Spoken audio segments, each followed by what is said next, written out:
Let's talk about approach and zone discipline. All right, so one of the ways that we teach zone discipline and we talk about approach is we use this little pitch zone locator. Now, you can just paint on the mat, you can do whatever you want. You can lay real baseballs and softballs across the mat.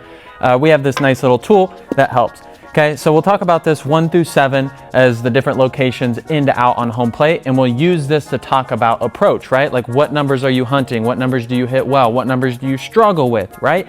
And we talk about this to really dive into, hey, in what counts are we hunting what numbers and what zones so we can do the most damage, right? And then obviously as we get later in counts, or if it's a team at bat, like runner on third, less than 2 outs, or, you know, I need to do a job for my team, you know, we can expand those numbers and we can get a little bit wider, right, and get outside of such a tight number spread because we're trying to do something that's more team oriented with our approach. Another way that we use this is I'll actually lay it long ways, and I would love if this actually went to 14 and we like doubled it, but we'll actually go long ways, and I'll actually talk about from a swing standpoint, what pitches can we cover, right? And so this is really important when people say, you know, think yes, yes, no, or they think the other way or let it get deep, right? Well, what if we're trying to let it get to a 1, but our swing can't cover a 1? What if the swing that we've created is out on our front side really across the zone? Well, it may be better for us to think 7, 6, 5, 4, right? And anytime we get to 3, 2, 1, it may be a bad approach for us because our swing can't cover that.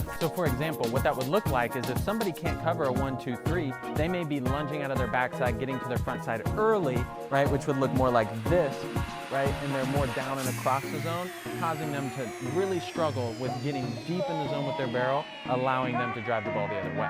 Now we also have the opposite. What if somebody's saying, hey, get the barrel out, hey, get the head out, hey, go do damage, go drive a gap, right? And that cue usually leads to players wanting to catch the ball more out front, but what if their swing doesn't allow for them to be very adjustable and to stay closed long enough to have good direction and stay through the ball out front? So what that would look like is somebody who may be stuck on their backside spinning. They may cover this ball at a 1, 2, 3 really well, but as they get to a 4, they start pulling across the zone, slicing balls, not giving them a good enough path to really backspin and drive balls gap to gap. And so they may actually benefit more from thinking about letting the ball get deep rather than catching the ball out front.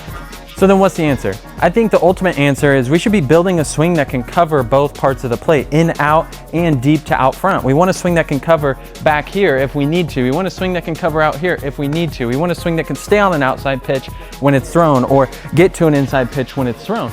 But we also have to have the awareness to recognize, right, what are my strengths as a hitter? Do I lose the barrel back here in the zone? Well, I'm working on that, but if I play a game today, I need to play to my approach today and my swing today.